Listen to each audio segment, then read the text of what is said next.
Hi, everyone. Good morning. Morning. Good morning. Good morning. Hey. I hope you're getting all the things that you need to get your morning ready. Some coffee. Oh, coffee by the gallons. Maybe your candle. Light your morning candle. Page. Good morning. Thank you for joining us. Welcome back, guys. So excited. Happy Wednesday. Happy New Year. Happy New Year. How long do you say Happy New Year for? Like, is that a week? I say it all January long because it's you need the reminder that it's a new year. Hi, Dre. Good morning, Dre. Good morning, Ms. Hampton. Yeah, so we say all year long. So as I'm responding to your emails, if you're getting Happy New Year on January 29th, thanks, Sophia, because we're going to continue to say Happy New Year until the end of January. That's right. No matter what happens in January. Happy New Year. We're going to get started in just a minute, guys. We have a very special guest, and we're so excited to get started. Good morning, Tiffany and Randy. Good morning, Christopher Sharp. And Christopher, Happy New Year. Happy New Year. It's just a great reminder, you know? Yeah. Start of the new year. I'm just going to keep saying it. Maybe mid-July. Like, happy refresh New Year. It just makes me feel good inside. Happy refresh New Year. All right, shall we get started? Let's do it. Okay. Let's get here or somewhere over here, maybe. I don't know. You have to share your screen. We'll start it again at the stream. There we go. Let's do it. We're rolling. Live and rolling. Yes. So welcome. Good morning, everyone. Welcome to Startup Coffee. And if you're new here, welcome to Startup Tucson. We are a nonprofit that serves entrepreneurs in the region, and we do this through entrepreneurship and innovation. We just had Startup Fundamentals, the first Startup Fundamentals last night, and just got to hear amazing business ideas that are really going to take off through our fundamentals program. So we're just so honored and excited to be a part of that. If you're new to the ecosystem, this is a great place to start the Tucson Startup Ecosystem Guide. It's user-friendly, and you can see 75 plus organizations that are right here in Tucson or Phoenix that are here to serve your entrepreneurial needs. You can get plugged in with co-working or event spaces or networking or chambers and memberships, and just go on to startuptucson.guide to check out more of those resources that you need. So for Startup Tucson, as I mentioned, we are in the midst of Startup Fundamentals. We started yesterday, and we have one more class tomorrow. So the Startup Fundamentals is 5 weeks dedicated to, we cover business. Oh no, Sophia, it's freezing. Startup Fundamentals is dedicated to growing your business. It is a 5-week program. So in those 5 weeks, we cover everything from starting your business all the way into marketing and launching and how you can get your financials together. Oh, Sophia's back. Take over from here, Sophia. I don't know where you left me off on, but the Startup Fundamentals, you'll get to access expert mentors and do personalized coaching. So this is really a really great way to start serving the people around you through your business. And our early bird discount ends today. So be sure to sign up for Tuesdays afternoons, or our new time that is perfect for your 9-to-5 schedule, 5 to 7 on Wednesdays. So go to startuptucson.com/startupfundamentals and you'll be able to jump in and get started with us right now. So another exciting event that we have coming up is Idea Funding. Idea Funding is Southern Arizona's largest pitch competition. We will meet with startups to then coach them through pitching their company to get access to prize money. And we'll also be announcing community prizes. This is for small businesses and other innovators in Tucson that have just been doing such an incredible job during the pandemic. So we're super excited to just give boatloads of money out. So go to startuptucson.com/idea funding to apply, to get more information. And with that, this is our time where we jump into introductions. Please introduce yourself in the comments. Usually we'd be able to do this in person, but I think when I see everyone's comments, who they are, what they're up to, it's encouraging to see innovation is still taking place. I'm Sophia Gonzalez. I am the engagement coordinator, and we have an excellent Startup Coffee guest today who's going to bring us all the heart, all the direction, and Kenesha Raymond, our program manager, will share more about her. Thank you, Sophia. Welcome to our first coffee of the year, guys. We're so excited to have you and so honored and excited to have our first speaker for this year. And for this year, we're doing something different. We will be highlighting people throughout the community as normal, but each month will kind of coincide with whatever the theme is for the month. And this year, we're starting with new beginnings.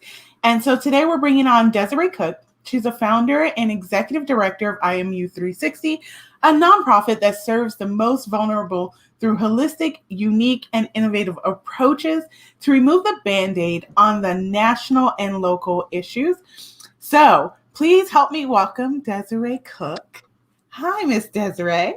Hello. Good morning, queens and kings. Good morning that are out there. Good morning. We're so happy to have you, and thank you for being on today. Introduce yourself. Tell us a little bit about yourself and IMU 360. Sure. Desiree Cook. I am a master stylist by trade, as well as the founder and CEO of IMU 360, a local 501c3 nonprofit.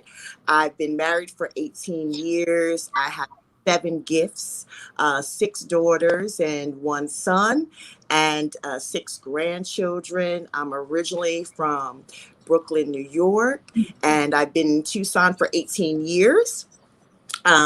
Super love Tucson, love my community and the diversity.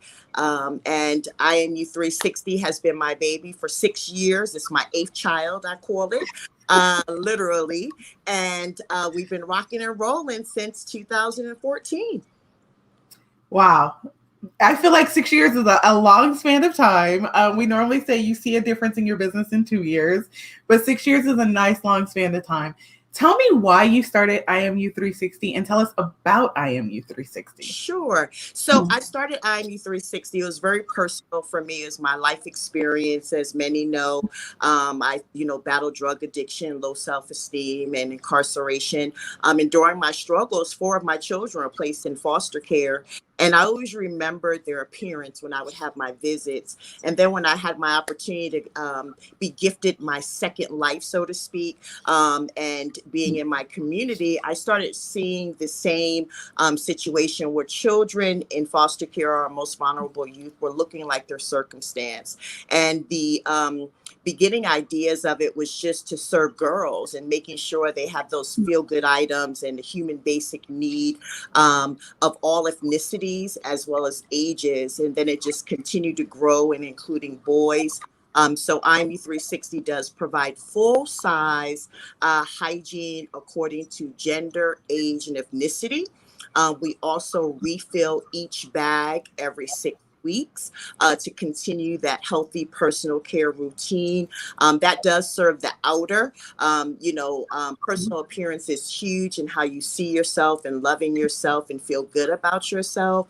But then also through our journey, we identified another gap that a lot of youth that we serve were missing the self-esteem piece, the confidence piece. And a lot of it is because of their trauma and the negative things that have been told to them as who they are. Well, we reverse that in a very holistic manner and use a lot of self affirmation, I am affirmations to see yourself differently. Because once you believe that you are somebody, a king or a queen, what happens is it becomes really contagious, and you start making decisions that match that crown that you rock, so to speak. And you're going to command the atmosphere of others to ensure that they treat you with dignity. So it is for us about being treated with dignity, so that they can feel dignified. So really, we provide wraparound services to empower the whole person. None of us are a quarter or half a person. We are whole people, and our most vulnerable youth are whole people as well, and we need to treat them as such. I love that. One, I love the why behind it, because it kind of transitioned into it's a heart project. Like, it's something that you're doing from the heart and really pouring into a community that you are new to, one, because it's not like you lived here forever, but you've lived here for some time, and you're pouring into this community, as well as giving that wholeness to the vulnerable youth that don't have it. And you're not only the outside is great, and you look good outside, you feel good, sometimes you put on a good pair of earrings and a lip, but it's that inside that you have to change, and you're really touching them and helping them to change that. Thank you. Super excited to have the opportunity to speak life to them, so they can speak life to themselves, but then have the ability to speak life to others. It's a win-win. They win and the recipient wins, that is hearing that they are somebody too, or hearing someone say, I am you. Because to be honest, we sometimes don't want to share our personal experiences. We're ashamed and feel like it's an isolated situation. But in reality, across the world, a lot of people have similar situations. And once we talk about it and be open and own our truth about it, we can say to others as they open up as well, you know what, I am you. How can we help each other become whole, which is that 360? And that's what IMU 360 stands for.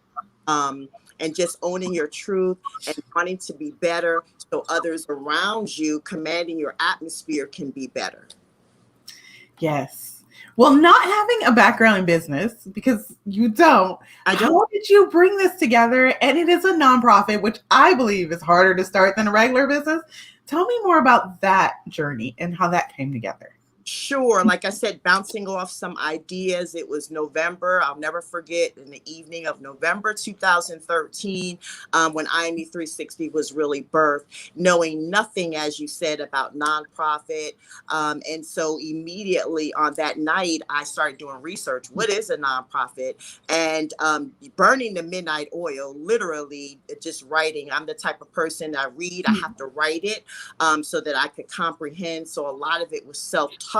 But then, linking myself with those in the community, asking a billion questions, and just kind of, starting off with my SWOT, which is the strength, weakness, opportunity, and threat, and what was going on in my community, and how can we be unique and serve the same youth. There's a lot of organizations that serve the same youth, but how can we, rise to be different? So linking up to mentors, was huge for me, and my research to stand in a strong foundation as a nonprofit. And then I talked to everybody. You know what I mean? I was telling everybody my ideas and what I wanted to do. And one thing about having a good mentor, they will challenge you to, cross some of those ideas that you thought were brilliant and would work. And they'll be truthful with you to say, you know what, hey, I think you need to reconsider that. And I did have some great, amazing mentors in my corner to be truthful and honest with me to where we're at today.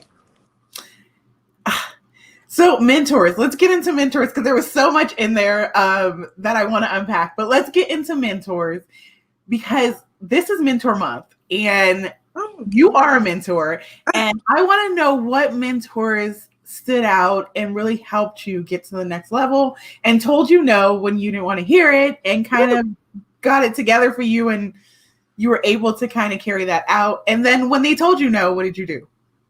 And so, of course, in my feelings a little bit like, oh, I thought that was clear, right? But it's not. When you're starting a nonprofit, I just want to be real clear. It's not about you. It is about the people that you are servicing. So you really have to learn, which was, a challenge because, again, this is personal for me because of my life that I lived as well as my children.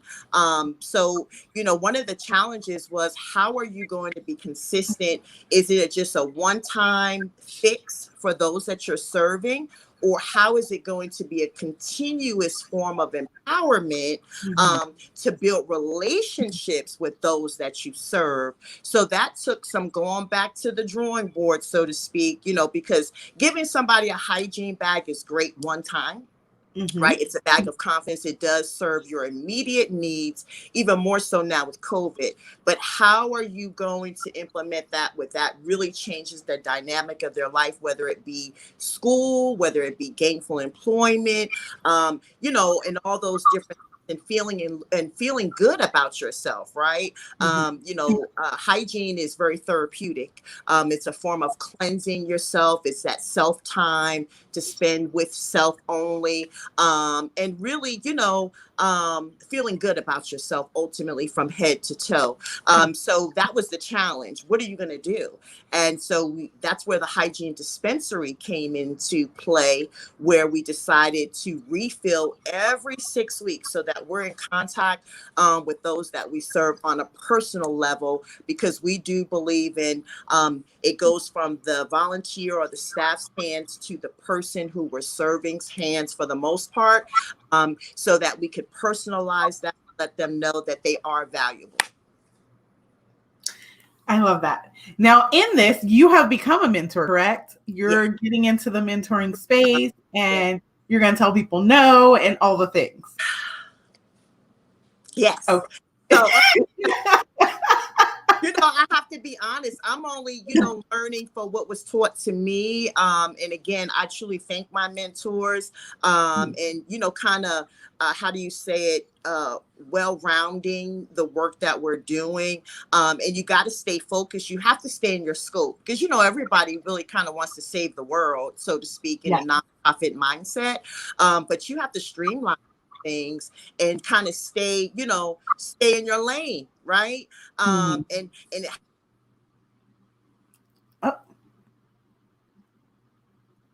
you cut out on me. There you go. Oh, sorry. Was that me? Just for a minute. Okay, sorry. It has to be relevant. And it has to be, it has to make sense. And if it doesn't make sense, I'm be the one to tell you. But then also I need you to see that it doesn't make sense.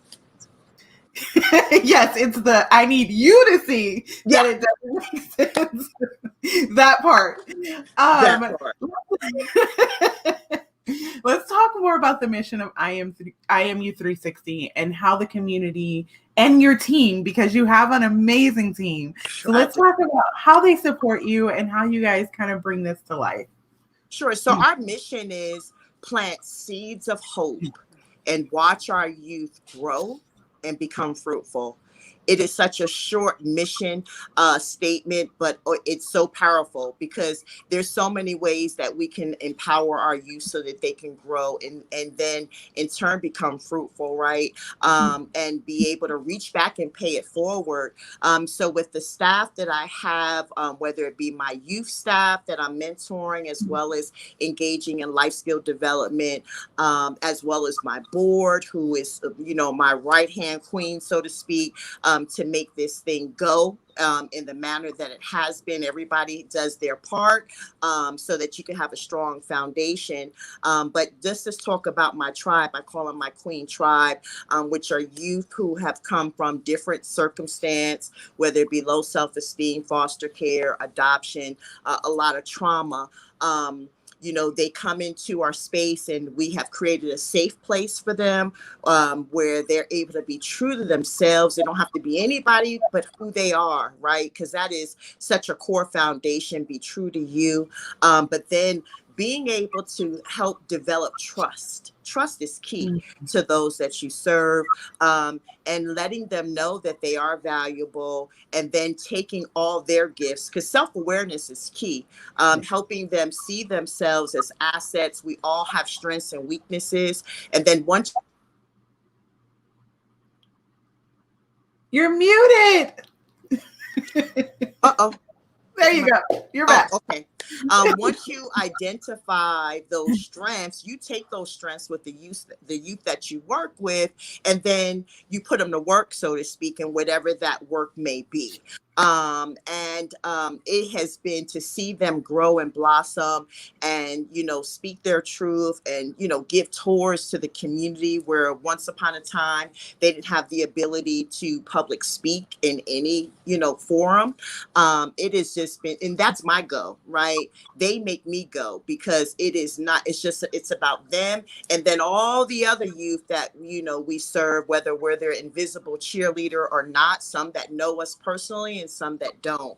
And so that is key in really helping them see their value and their worth is huge for the movement.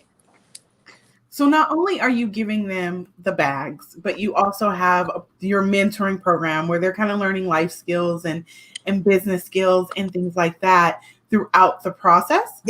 Yes, absolutely. We have some girls that are strictly doing the inventory of the dispensary, having a detailed eye, being able to, because, detail is key, because we do a lot of damage control. We never put anything in the bag that has the appearance of damaged or dinged up in any kind of way, because what that does is send a message to the person we're serving that they're damaged goods. And so we go through painstaking effort to let them, be able to have that detailed eye, the sense of communication. We have to call those when they're those that participate in our program. So being articulate, right? And, talking over the phone with a smile, so to speak, so they could feel your energy, which is a challenge, and like I said, serving their peers, and then also bringing their peers into our space as well, because they're telling them how IMU 360 has changed their life. And so they're bringing others in, and that helps to bring forth leadership qualities. Yes. Like all, okay. I feel like the people that you serve, the youth that you serve, are coming out of foster care and they're going into real life where they've aged out of the system and they're trying to get these skills that you're giving to them. Yes. Are people coming in to help you do this, or you have the team, but are they coming in to help you educate, help you do the mentoring, or is this you guys doing all of this? So because of COVID, we have to streamline some things. Even our hours are been cut down tremendously.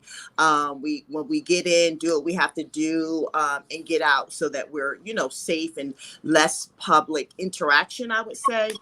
So really right now it's myself and another board member that is here in the space when we are working. And so we are literally their volunteers. But let me say this, as we journey, especially when we get into our small home experience, that is mentoring from the community, those that are their strengths or their businesses, nutrition, safe sex, laundry, time management, self-defense, banking. So that is a community effort, because that's not our specialty, the behavioral health. I have nothing to do with behavioral health or any training in that. So it is going to be the Tucsonians, local businesses, small and large, coming in to mentor youth so that they could be well-rounded adults, because many of the youth, of course, across not only locally, but on a national level, the ones that were supposed to teach them these life skills and home economics piece have failed them. So it is up to us to pick up those pieces and invest into our youth so that they can be not only financially sustainable, but whole people. And to us, that's how we break generational cycles. So it's a us thing. It's a us problem. It's not IMU 360's problem. It's our problem. And we need to take ownership to that problem, the crisis that we have with thousands of youth just within Tucson that are either homeless, in foster care, aging out of foster care, but each and every one of these youth or young adults have experienced trauma. So how do we sew them back into the fabric of our community? That was deep, Miss Desiree. I feel like we need to stop because you're gonna make me cry. Oh my God! I'm just speaking from my heart. This is us. This is who we are, right? Yes, and the system is a whole nother thing that we're not going to get into that. But you are creating not only a community or a space. Oh, you're going to make me cry. But you're creating a family for these youth. Can I say one thing? Yes. So I didn't even know this, but we have a kitchen with a beautiful big wooden table, and so one of the things when the youth come in our space is the kitchen is open for you. There's unlimited snacks. You're making yourself at home because many of the youth that we serve have been restricted. There's limitations all around them, right? And they don't have that home environment feel to be able to sit at a kitchen table, but more importantly, sit at a kitchen table with laughter and conversation and empowerment. And I didn't know until one of my queens said, "This is so amazing. I've never had this before." To sit at a kitchen table in a family-like environment. And that was so powerful. I did what you did, Queen. You hear me? I was just like in awe. Because I never thought that's not what the intention was. It was just a place to feel dignified and sit at the table, but to hear them laughing and just building lifelong relationships with each other, because queens lift up queens and kings lift up kings. And so to have that opportunity to share with each other and embrace each other is super, super powerful. I'm telling you, if these walls could talk, you hear me at IMU 360, my goodness. That's beautiful. That is beautiful. And I'm done with you. I can't be quiet at 10 o'clock and 9 o'clock in the morning. You talked a little bit about the tiny home experience, and I'm super excited. Let's jump into that. Tell me more about it. Where did it come from? Where are you at? All the things. Sure. So real briefly, I think it was in 2018, a friend of mine had shared with me on Facebook about a tiny home community being built in Detroit, 25 tiny homes. So happened my niece was graduating law school in Detroit. So I made it a 2-for-1 to celebrate my queen niece of graduating law school, but then at the same time made some arrangements with the founder of that nonprofit building those 25 homes, and had a meeting with her in Detroit, took the tour of the 25 homes. She became my mentor, literally still my mentor to this day. And I knew when my sisters and I took that tour, I knew that was something that we had to bring back to Tucson. So I sat on it for a minute because of fear of, oh my God, this girl is crazy. And I needed to find some amazing people that were visionaries along like myself. And so, people like Sam Brown, Andres, people that could see the bigger picture. We met every Friday for all of 2019, except for a holiday, to brainstorm, to come up with the stats to support our work. And then in 20, of course, COVID, but we still kept trying to make some moves happen, all based on what we saw in Detroit, making it our own, though. I think it's very important to not be interested in copycatting, but make it your own. Make it your own uniqueness, because we all are so different.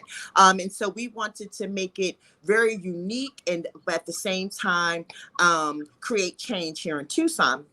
So anyway, to fast forward, it was having those conversations, trying to fundraise at the same time and getting people to see the vision along with us. We started working with a city architect and as well as a woman-owned, a licensed contractor. And so I was super excited, as well as a minority, to start allowing that vision to be birthed, right? Because everything was on paper. And so the vision is 10 tiny homes for aged out foster care between the ages of 18 or homeless, 18 to 22. Those are the forgotten ones. Those are the ones we want to reintroduce back into our community, because those are the ones that slip through the cracks. And recidivism rate is high amongst that population, continued homelessness, drug addiction, so forth and so on, victimized with sex trafficking. So we want to put that bright spotlight on those forgotten youth, and help sew them back into the fabric of our community. In the tiny home, they'll be mandated, so to speak, or encouraged to, of course, gainful employment. We believe in trade, because trade opens the doors to entrepreneurship, to become financially sustainable. Their choice, but that's what we encourage, as well as giving back to their community. They could live in our tiny home for 2 to 3 years. While they're doing that, 50% of their rents will be going into an escrow account during that time. And let me just say, it's 2 to 3 years because we're all different. Everybody's growth is in a different pattern. So we don't want to minimize that. Some youth might be ready and say, hey, I'm good in 2 years. And then some might need that extra year. And with that being said, we put all that in consideration. But they all will have to go through a 42-week of life skill development. And those are the things that I was mentioning to you: credit, budgeting, financial literacy. How do you cook and clean? How do you declutter? All these things that have been missing and not taught to the youth that we're talking about, or young adults. But after the 2 to 3 years, they will have enough saved for their very first home. They'll be eligible for first-time home buyer programs that, you know, the government does offer, or our city does offer. And we're going to link them up with some local real estate agents, such as Michelle and Delia, who are on the board, so that they could purchase their first home. That's how we take them from couch surfing or living in a park or a core to being dignified at the end of the program, putting their key in their own door. That's amazing. How far are you in this process? So I'm super happy to announce, as of yesterday, the property pins have been placed on property. That is the first thing I'm learning as I go too. Man, it's mind blowing. I'm learning so much, and you always have to be willing to learn. Let me just put that out there. You cannot be the smartest one in the room. Hello. So with that being said, the property pins, meaning from the curb back, wherever those pins are, is where the tiny homes can be built. Okay. And that is this first seed that has been planted. We are on track. All our permits are with the city as we speak. Our hope is to break ground by the end of March, and the houses be up and ready for the youth or young adults to move in by July. That's exciting. Woo! That's exciting. It's moving quickly. We're in the Happy New Year phase, but you're gonna be by halfway through the renewed Happy New Year is what we're gonna call it in July. The houses will be up and people will be moving in. That's exciting. And taking them from living to thriving. Yes. But you're already doing that. You're helping them thrive, and now you're just gonna help them thrive on another scale. It is, man. It's something that you actually see it. We have activity on property. That's beautiful. Yes. I'm so excited for you. Okay, so we have the tiny home experience that's coming together, and it's going to be done in July, because as the community, we're all going to jump in and help. So you guys make sure you reach out to Miss Desiree so we can help. You have the hygiene dispensary that's going. What are your biggest goals for 2021? So our biggest goal is replication. Let me say, we have other states that I won't name that have a high volume of youth in foster care and homelessness. We really want to replicate our hygiene dispensary in those states, but I can't be a hypocrite. Let me just say I have to work where I live first. This is my community, so we have to get things flowing and, increase our numbers here because we're in crisis here, and then set out to introduce our program to other states. Excuse me. But also expand our curriculum. We have an amazing curriculum that hones in on self-esteem, self-awareness, positive thinking, that the Tucson Police, which is one of our biggest cheerleaders, have taken on to actually do the Teach Back with Most Vulnerable Youth, which is beyond powerful to have an officer take the time to invest in some of our youth and kind of, get rid of that the thought or the concept of how we think of officers, right? Just like all people aren't bad, all officers are not bad. Let's just be honest with that. And we have some officers that, want to invest in themselves and be better. It's about being a better human being. And once you identify that, then you even have the ability, even more so, to speak life to others. So we're really working very well with TBD, but we also want to implement our curriculum with other officers on a national level, because in order to be able to do your job in the way that you do, you got to come with some things with you, because we all got a story, right? Yes. And sometimes as an officer, we push that, kind of back because you're so, we go through the robotic stage. We get up, we do our job, we have family, but we don't come in touch with self. Take a moment to come in with self and really be honest with some of the things that you have experienced. And that's what we want to do with officers, because I feel like there's a Band-Aid on that, right? Yes. We got to take that Band-Aid off so that we could be more unified as a country with our officers, right? And I think in order for them to do that, they got to, do some self-check too.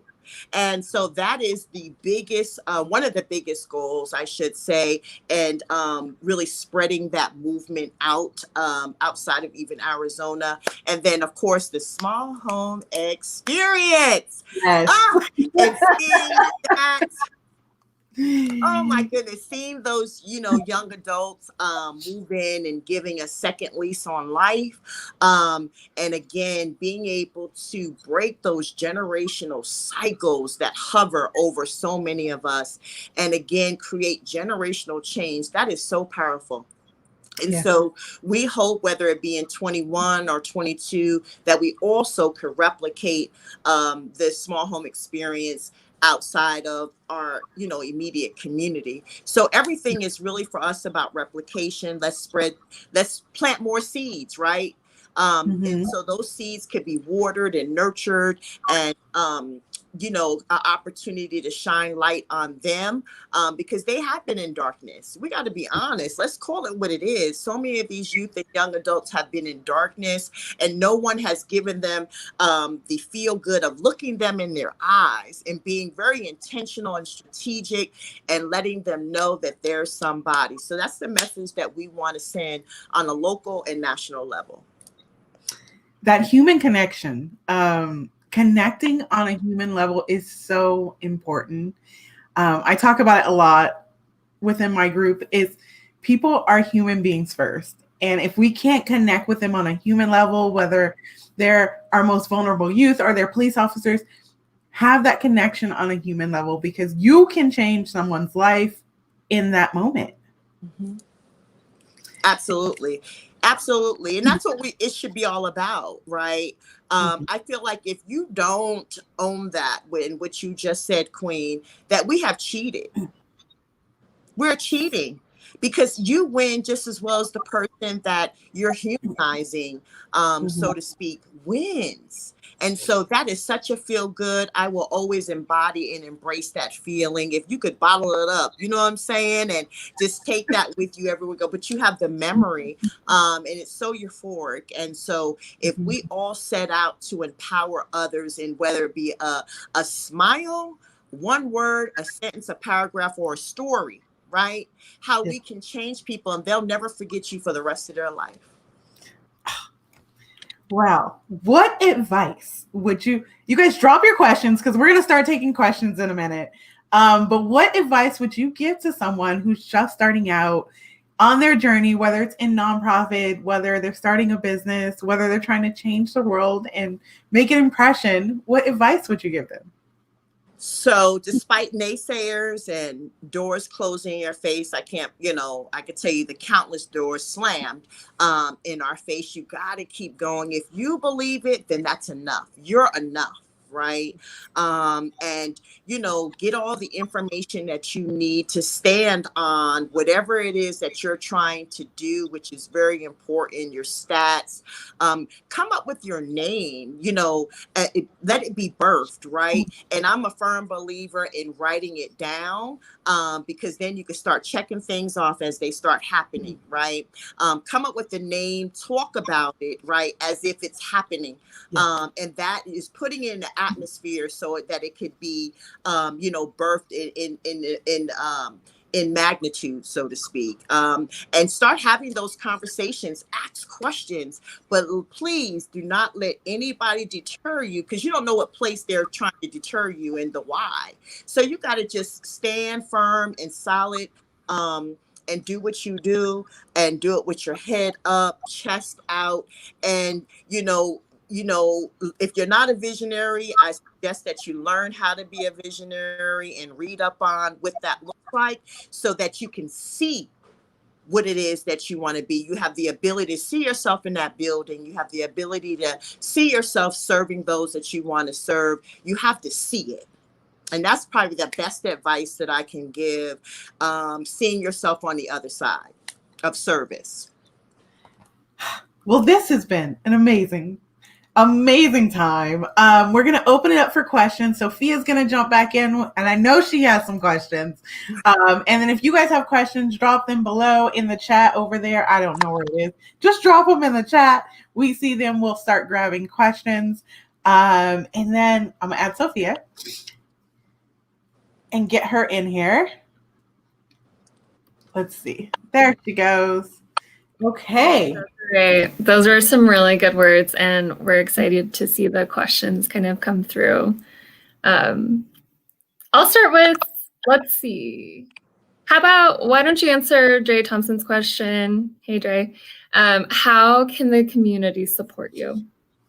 So I believe having dialogues, creating awareness about that there's 7,000 homeless youth right here in Pima County and 3,000 youth in foster care, really empowering others and educating others on the crisis and what they're up against. They're up against, victims of sex trafficking and things of that nature. The list goes on, but that's one. And then hosting hygiene drives, full size hygiene. I can't tell you how our shelves can be full 1 minute, and then the next minute we're depleted because of how many bags go out. So hosting a hygiene drive, or just going to purchase when, you're purchasing your own personal hygiene, getting some extra bottles. And then also, following us, keeping up with us on social media is very helpful. And sharing the work we do on social media is also huge, so that we can increase our numbers and serve more. We have a lot of work to do. So by you doing all those things and then donating monetary, right now with the Small Home Experience, we're grassroots. So there's very minimal overhead as far as administration. I just want to really say that, because our youth get a stipend. I do not get paid. So with that being said, your money is truly, truly going right out, whether it be hygiene, the curriculum, or the tiny home. So we need your help. Okay, so then for the tiny home, Anna was asking specifically donating to the PayPal that Andrea just dropped in the link. That's the best way to help there. Absolutely. Perfect. And you could put in that comment where you want it to go. Okay. If it's general, but put the tiny homes and we will honor that. Another thing, there's so many things that are striking about you. I think one big thing is you are such an amazing listener. You listen to your mentors, you listen to the people who you serve. Something that we talk about in the startup world is listening to your customer, getting that feedback. So I don't know if you could jump in and talk about that feedback process of how you took feedback to then continue to build and work on what IMU 360 is today. I think humility is really necessary. People associate humility as, cowardly or a lack of strength. Let me tell you, humility is a sign of strength. It is. When you humble yourself and listen intentionally, right? It is so powerful because really so many things could be birthed out of humility. And that's probably huge. And putting yourself to the side, right? And just really inhaling what anybody can share with you. And then you have the option, we have a free will of choice to take on what they're saying as, advice for the move forward. But use your free will of choice. And but be humble, be like you said, a good listener, and don't think that they're trying to, embrace the constructive criticism. That's really how I want to put that. Mm-hmm. Yep, definitely. Okay, we have some more questions coming in. Let me read them quickly. Okay, we have maybe some more specifics on what does the internship look like. Oh, I see. So maybe a little bit more about how the curriculum is run that empowers the people you're serving. It's a 10-week curriculum. We do have a participant guide and a facilitator guide. We do welcome those from the community that want to be a facilitator, and that's the Speaking Life to the Youth. It's a super interactive, fun curriculum that focuses on self-esteem, self-awareness, confidence, and positive thinking. It's 1 hour. We really promote 1 day a week so that what the youth learn, they could put it into action. It's not really just for youth, it's for adults too. And just kind of have a chance to reflect on who you are, right? To be better. And so that is a great way to get involved. If you have that facilitator quality, to keep, those that you're talking to engaged. And it's super, super powerful. We do have a training online, or we could actually set something like that up in person, a one-on-one training or group training to go out into the community, whether it be with your peers. We're even saying now parents could even do it in their home. We have an officer that decided to take that information that he learned and do it with his wife one-on-one to build their relationship. And then he's also doing with his children so that he could be in a better place within his family. So if you want to, please message me if you're interested or even want to be on the other end of the curriculum. Just to be a better us. Sometimes we need those friendly reminders, and that's really what the curriculum does. It's a form of self-check, which we all need. And some of us are negative thinkers and claim to fame that they're not. But we gotta, do some discovery, because in order to get through this world, like for real, we have to have a positive mindset. If not, it could come, very contagious and ravish those around you. So it really just helps you turn your light on. And out of your humility, out of your strength, out of your insights, and just the power that is behind the lessons that you've learned, you've been talking about how important people are. And I'm curious about IMU 360 has done so many partnerships, and I'm curious about what have been the most surprising partnerships that you've come across? Tucson Police Department. Why? Because I'm a felon. And, I hold no secrets. I'm very transparent. And that's what allows me to be liberated and free. Because of my past, I have owned my truth, but because they used to be my enemy personally. And now to build relationships and have those open dialogues about Black Lives Matter and, all that comes with being African American into today's society, even, residing in Tucson, what we're up against, and, being heard, I think is very powerful for me. And so that's personal on a personal level, and really being able to command my atmosphere amongst people that have an authoritative figure that, sometimes don't always get the accolades they deserve, or, like I said, really not looking at it as everyone is bad, because they are just as amazing as well. One person can affect the whole bunch. So with that being said, I think that's probably, I'm super honored for that.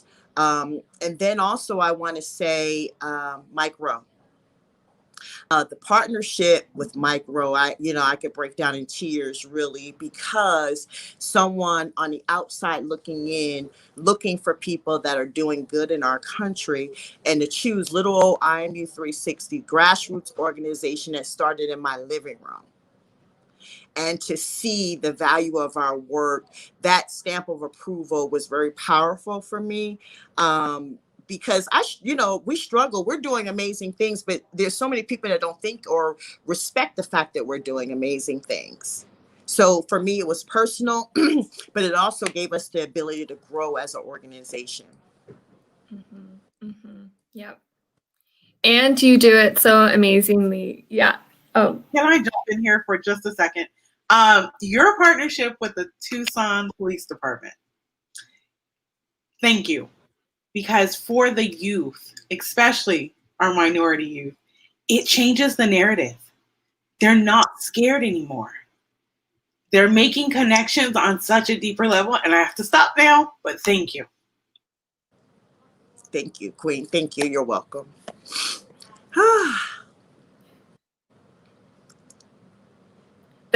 I think this is what happens when you live with such mission focus and such purpose and such groundedness. And it's so apparent. If we could do a quarter, an eighth of what you do with bringing mission into your everyday life, we'd definitely see a lot of changes.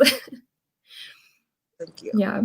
Thank you. And I just want to say, sometimes you could turn your story into a nonprofit, your life experiences. I turned my misery into now owning my truth, so many others could be free like me, right? I've done some things in my life that I'm super not proud of, but once you release that, there's work that you could do with those stories that you've experienced, because now you're on the other side, so to speak. I'm on this side, and my light has turned on, but I wasn't always in light. And sometimes we could use that as a form of entrepreneurship or of service to your community. So please, don't be afraid to own your truth. Sometimes we got to peel back those layers and get to the core of who we are. And you'd be surprised what could be birthed out of that core. Yep. And, okay. So I think I'd like to, just in responding to the pandemic, in responding to kind of the wild year that 2020 was, and that 2021 has already been, history has already being made. If you could talk about legacy and kind of how you responded from a crazy amount of uncertainty and, everything that we've been seeing that's happening in the country, how are you moving forward? What is that legacy that's kind of driving you forward? So my legacy is my children. You know, my children have lived this experience right along with me. You know, again, in owning my truth, I have introduced them to some lifetime scars. And so healing for us is as a family, individually and collectively, is huge, but they can take on this movement, so to speak, and really get it right, and own it, and keep it going.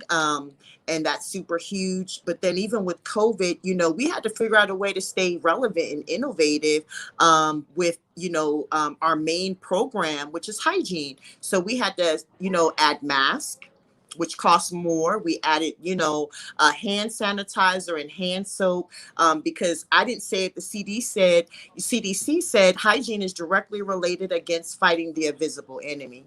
And those that we serve are already in a vulnerable place. So we wanted to step up our game, and let me add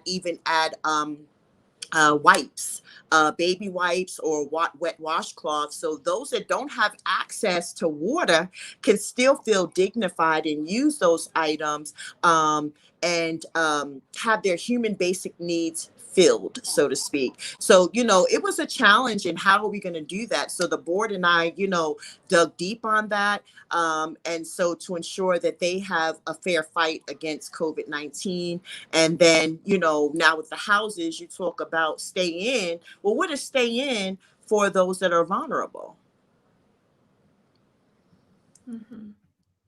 So, you know, we can carry this on in so many ways. And, you know, my kids already know, you know, I've said this before, even IME 360 was birthed 6 years ago. And, you know, head up, chest out, speak life to self first. So that you have the ability to speak life to others. And so, you know, we all have our good days and our bad days, let's be real.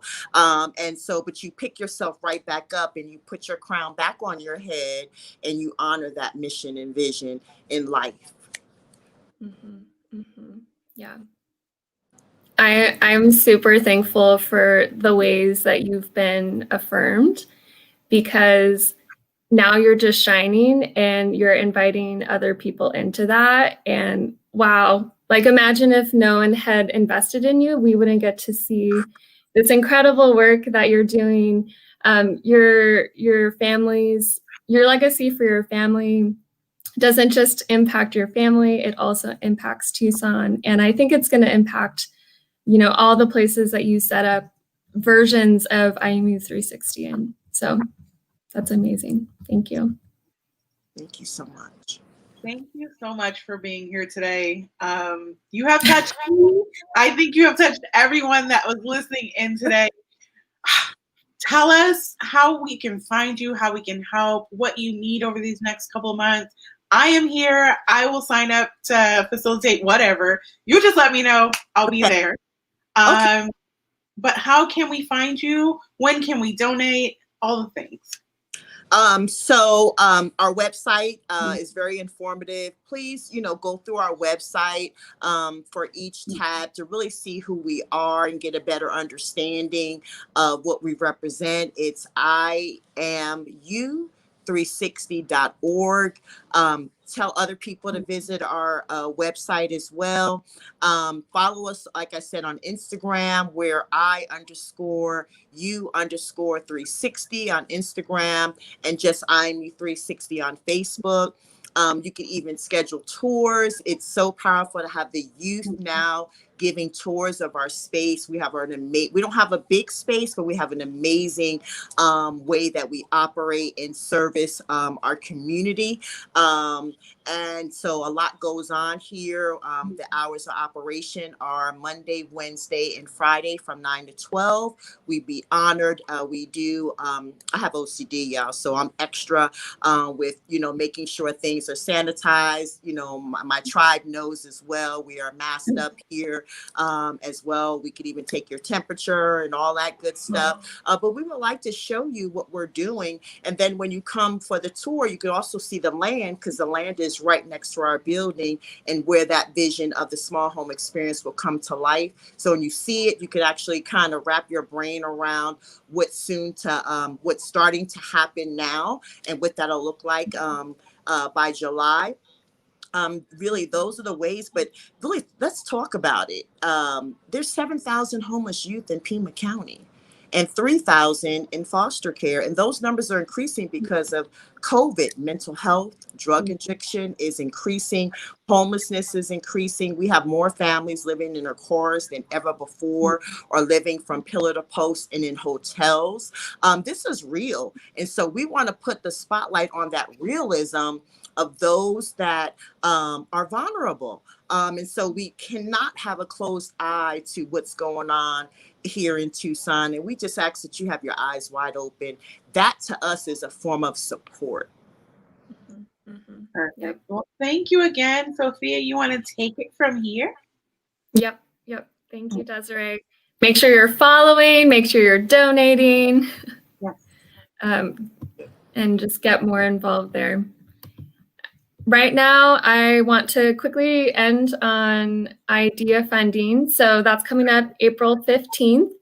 This is going to be a way where we give loads of prizes out to startups who will pitch at idea funding, and as well as community prizes to be announced later. So amazing organizations who are making the most of the time. So be sure to go to startuptucson.com/idea funding so you can apply and sign up for more updates on that.